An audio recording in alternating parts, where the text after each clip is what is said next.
অভয়কাণ্ডের পর সরকারি হাসপাতালে সুরক্ষার জের, এমনকি চিকিৎসক, নার্স, স্বাস্থ্যকর্মীদের নিরাপত্তায় 100 কোটি টাকা বরাদ্দ করেছে রাজ্যের স্বাস্থ্য দপ্তর। খুব দ্রুত সমস্ত ব্যবস্থা করা হবে আশ্বাস মুখ্য সচিব ডিজিপি। সব হসপিটালেই পুলিশের যতটা সম্ভব সিকিউরিটি আছে। এছাড়াও নারায়ণকে আমি 100 কোটি টাকার মতো দিতে বলেছি। সিসিটিভি, লাইটিং, ওয়াশরুমস, টয়লেটস, রেস্টরুমস এইসব ব্যবস্থা করা হবে। আমরা এটা দ্রুততার সঙ্গে করব এবং 7 দিনের মধ্যে যেটা টাইম দেওয়া হয়েছে।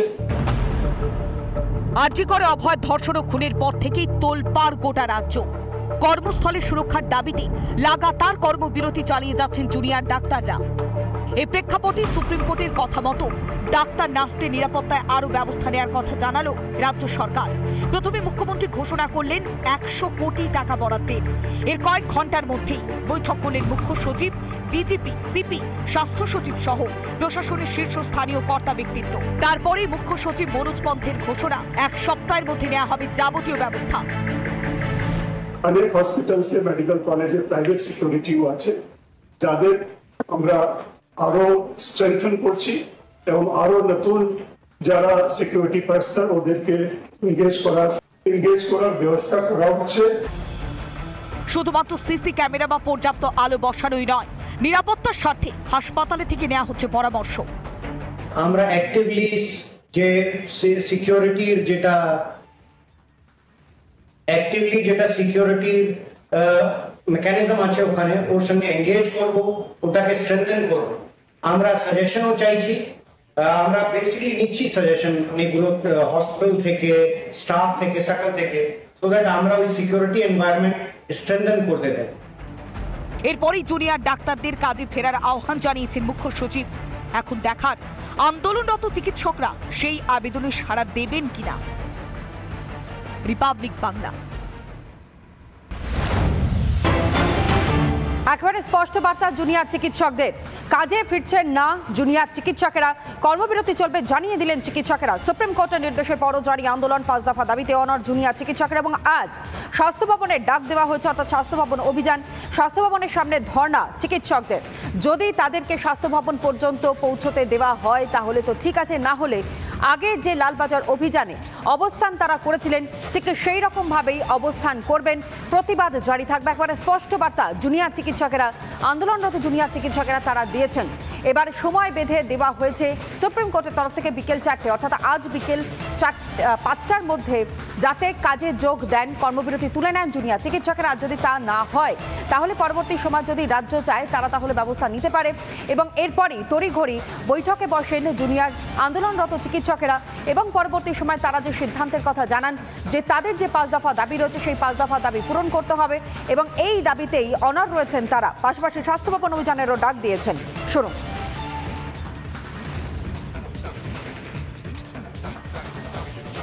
যেভাবে অভয়ার পরিজনকেও মিথ্যেবাদী বলে অভিহিত করতে চেয়েছেন, আমরা তাকেও তীব্র ধিক্কার জানাচ্ছি। মৃতার মা বাবা ও মেয়ের ন্যায় বিচারের দাবি, আন্দোলনের দায়িত্ব আমাদের হাতে তুলে দিয়ে গেছেন। তাই এর শেষ না দেখে আমরা আন্দোলন থেকে পিছু হটতে পারি না। আমরা সরকারের উদ্দেশ্যে স্পষ্ট জানিয়ে দিতে চাই, আগামীকাল বিকেল 5টার মধ্যে রাজ্য সরকার পদক্ষেপ গ্রহণ করে আমাদের এই দাবিগুলি মিটিয়ে দিক, তবেই আমরা কর্মবিরতি প্রসঙ্গে ওনাদের আবেদন নিয়ে ভেবে দেখতে পারি। অন্যথায় আমরা বুঝব সরকার আদৌ চান না এই অচলাবস্থা কাটুক। সেক্ষেত্রে রাজ্য জুড়ে যে পরিস্থিতি তৈরি হচ্ছে তার জন্য আমরা সরকারকেই দায়ী করতে বাধ্য থাকব।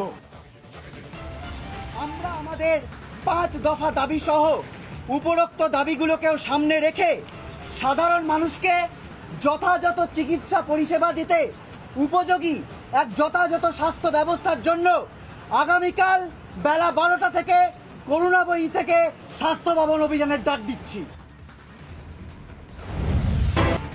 থ্রেড কালচার সহ একাধিক দুর্নীতি দফায় দফায় উত্তপ্ত হয়েছে উত্তরবঙ্গ মেডিকেল কলেজ হাসপাতাল। 3 দিনের তদন্ত প্রক্রিয়া শেষে রিপোর্ট পেশ করল 5 সদস্যের তদন্ত কমিটি। আর এদিকে গ্রুপ এ অফিসার, পড়ুয়া, ইন্টার্ন এবং হাউস স্টাফ সহ মোট 12 জনের বিরুদ্ধে নেওয়া হলো কড়া পদক্ষেপ।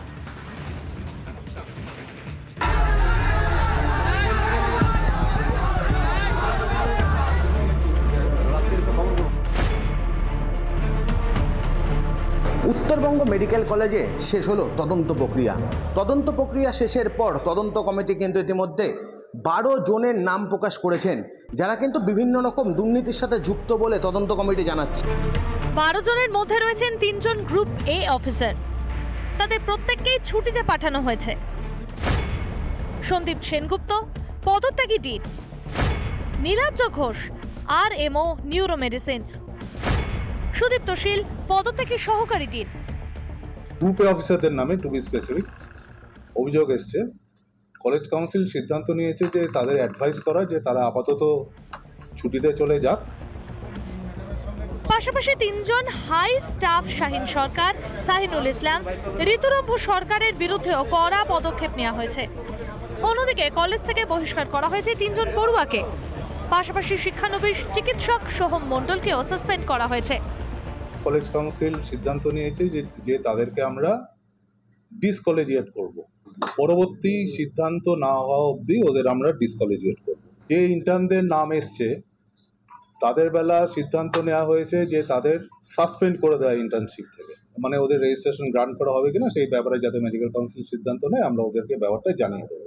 যারা হাউস স্টাফ যাদের নামে অভিযোগ এসছে তাদের ব্যাপারে সিদ্ধান্ত হয়েছে যে তাদের হাউস স্টাফশিপ আমরা টার্মিনেট করে দেবো।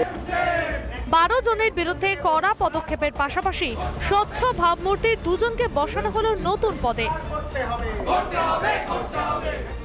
উত্তরবঙ্গ মেডিকেল কলেজ থেকে রণজিৎ বোস, রিপাবলিক বাংলা। অভয়াকাণ্ডে সুপ্রিম কোর্টে মুখ পুড়েছে রাজ্য পুলিশের। বারবার জোরালো হচ্ছে পুলিশ কমিশনার বিনীত গোয়েলের ভূমিকা, কিন্তু এত কাণ্ডের পরও পুলিশের প্রশংসায় পঞ্চমুখ পুলিশ মন্ত্রী তথা মুখ্যমন্ত্রী মমতা বন্দ্যোপাধ্যায়। ভূয়সী প্রশংসা করলেন পুলিশের মুখ্যমন্ত্রী তথা পুলিশ মন্ত্রী মমতা বন্দ্যোপাধ্যায়। কলকাতা পুলিশ কমিশনার আমার কাছে নিজে এসেছে অনেকবার পদত্যাগ করার জন্য, গত 7 দিন আগে। আপনাদের ইন্টেলিজেন্স ফেলিওর না এটা? You can call it intelligence failure if you say so. নগরপাল ব্যর্থতা মানলে কি হবে? দূরবীনে তো বিনীতেই যে মুখ্যমন্ত্রীর আস্থা ভরসা তা এতদিনের মন্তব্যে স্পষ্ট। কলকাতা পুলিশ কমিশনার আমার কাছে নিজে এসেছে অনেকবার পদত্যাগ করার জন্য, গত 7 দিন আগে।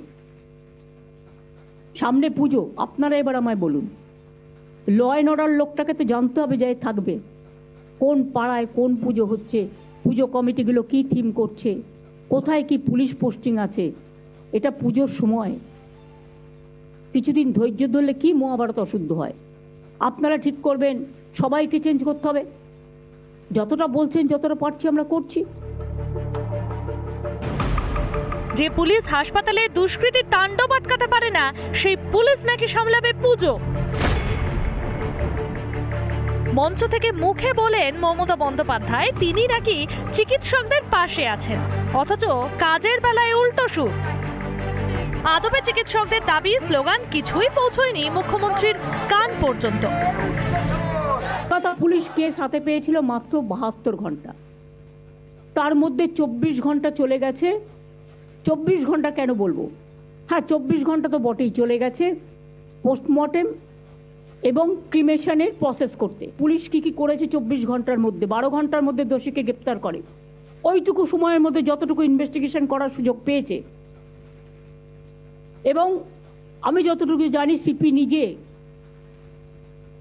যিনি ডিডির দায়িত্বে আছেন মুরলি, তাকে তার বাবা মার কাছে পাঠান এবং ভিডিওগ্রাফি সিসিটিভি ফুটেজ সব দেখান, যাতে তারা বুঝতে পারে তদন্ত কোন পর্যায়ে আছে।